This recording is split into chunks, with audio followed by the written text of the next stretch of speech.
Tumbat adalah nama sebuah desa di India. Di desa ini telah dibangun sebuah kuil untuk memuja Dewa Hastar, dewa yang telah dikutuk karena keserakahannya oleh Dewi Kemakmuran, ibu dari para dewa. Dewa Hastar awalnya adalah dewa yang paling disayang oleh Dewi Kemakmuran.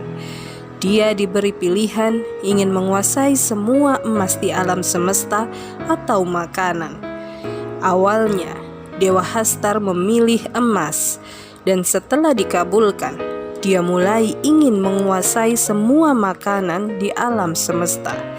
Tentu saja dewa yang lain murka, tapi Dewi Kemakmuran menyelamatkannya dan menyembunyikannya di suatu tempat yang disebut rahim Dewi Kemakmuran.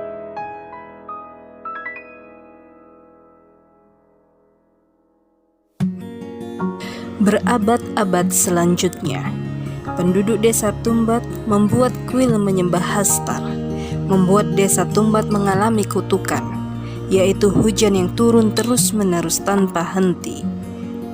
Pada tahun 1918, dua orang bocah laki-laki bernama Vinayak dan Sadashiv serta ibu mereka tinggal di desa itu.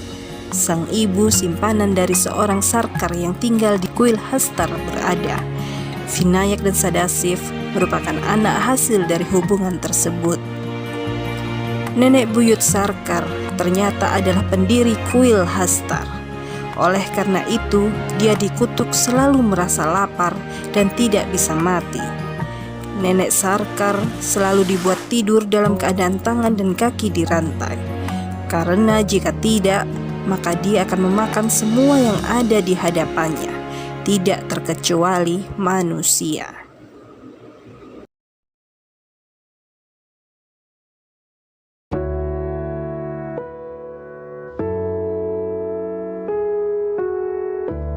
Ibu Vinaya setiap hari bertugas merawat nenek sarkar. Setiap kali nenek sarkar terbangun, Ibu Vinaya selalu membuatnya tertidur lagi dengan mengucap sebuah kalimat, "Tidurlah atau Hastar akan menemuimu." Suatu hari, Ibu Vinaya terlambat datang ke tempat nenek sarkar. Vinaya berinisiatif menyuruh adiknya untuk menggantikan ibunya memberi makan nenek sarkar. Tapi untung Ibu Vinaya datang tepat waktu. Dia datang sebelum Sadashiv masuk ke kamar sang nenek. Sadashiv!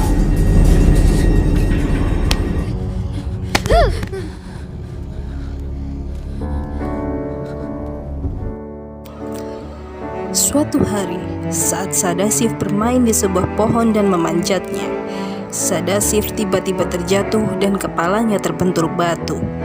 Vinayak panik dan berlari mencari ibunya. Ibu Vinayak langsung menuju kota untuk menyelamatkan Sadashiv dan meninggalkan Vinayak sendiri di rumah.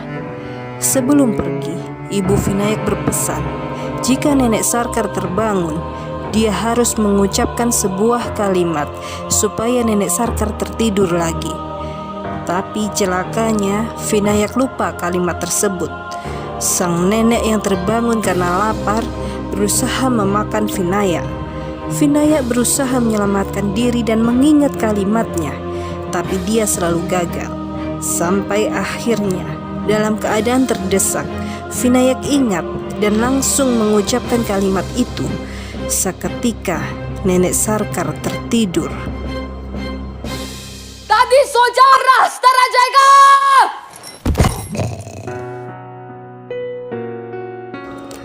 Tuan Sarkar akhirnya meninggal. Seumur hidupnya, dia berusaha untuk menemukan harta Hastar, tapi sia-sia. Dia hanya berhasil menemukan satu koin emas. Koin emas yang bertahun-tahun dijanjikan untuk diberikan pada Ibu Vinayak. Setelah mengkremasi mayat Tuan Sarkar, Ibu Vinayak langsung menuju mansion tempat Tuan Sarkar tinggal dan mengambil koin emas itu. Ibu Vinayak berniat meninggalkan Tumbat dan bertekad tidak akan kembali ke sana. Sedangkan Vinayak yang sudah mulai terobsesi pada harta karun Hastar berusaha mencegah ibunya dan mengajaknya kembali ke tempat nenek Sarkar untuk menanyakan tempat harta Hastar berada. Tapi ibu Vinayak menolak. Mereka tetap meninggalkan Tumbat.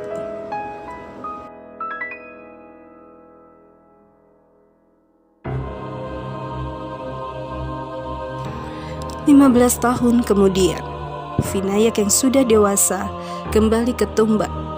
Dia langsung menuju rumah nenek Sarkar untuk menanyakan tempat harta Hastar berada. Nenek Sarkar yang tidak bisa mati masih tetap berada di tempatnya.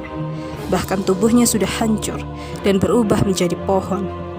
Nenek Sarkar bersedia memberitahukan tempat harta Hastar, tapi dengan syarat Vinayak harus membakar nenek Sarkar setelah menemukan harta itu. Karena nenek Sarkar merasa sangat menderita hidup abadi dengan kondisi kelaparan yang juga abadi.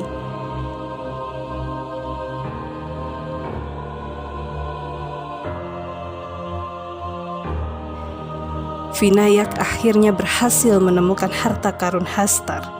Dia menemukan tempat yang disebut Rahim Dewi Kemakmuran, tempat Hastar berada. Setelah berhasil menemukan harta Hastar, Vinayak menepati janjinya pada nenek Sarkar, yaitu membakarnya.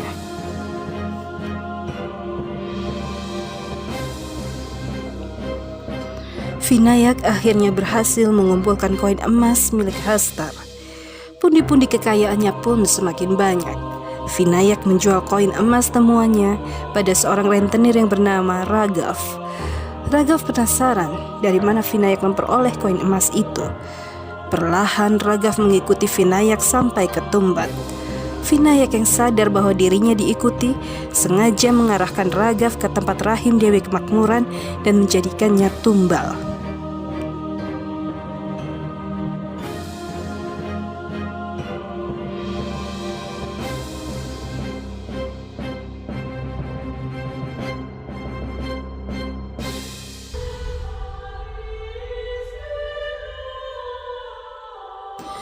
"14 tahun kemudian, anak Vinayak sudah tumbuh remaja. Vinayak mengajarkan pada anaknya cara memperoleh koin emas Hastar dan ritual apa saja yang harus dilakukan. Untuk mendapatkan koin emas itu tidak mudah. Hastar harus diumpani makanan. Lalu setelah Hastar lengah, barulah bisa mengambil koin emas yang ada di saku belakang celana Hastar. Tapi jangan sampai tersentuh oleh Hastar, karena jika sampai tersentuh ataupun tergigit, maka tubuh orang tersebut akan menerima kutukan, yaitu hidup abadi dan kelaparan abadi."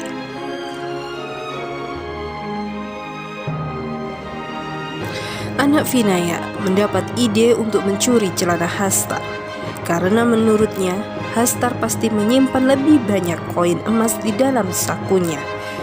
Vinayak menolak ide itu, karena pasti butuh waktu lama untuk bisa mencuri celana Hastar. Lalu anak Vinayak memberikan idenya lagi untuk menambah jumlah umpan Hastar. Bukankah Hastar mengalami kelaparan abadi? Jadi jika umpannya ditambah, maka dia akan sibuk dengan makanannya.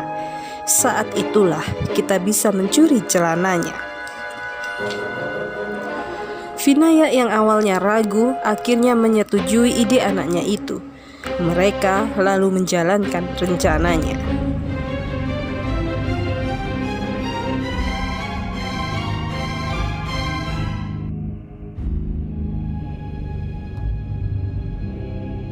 Di luar dugaan, semakin banyak umpan yang diberikan, maka jumlah Hastar juga semakin banyak. Dan tentu saja, bukannya bisa mencuri celana Hastar, tapi Vinayak dan anaknya semakin kesulitan untuk keluar dari tempat itu. Vinayak akhirnya nekat mengorbankan dirinya untuk memancing semua Hastar keluar, supaya anaknya bisa selamat. Vinayak menempelkan semua roti yang dibuatnya pada tubuhnya, lalu memanjat keluar dari lingkaran pelindung. Otomatis semua Hastar mengikutinya dan mencabik tubuhnya. Tapi Vinayak berusaha bertahan dan memancing para Hastar untuk melewati lingkaran pelindung supaya tubuh mereka hancur menjadi abu.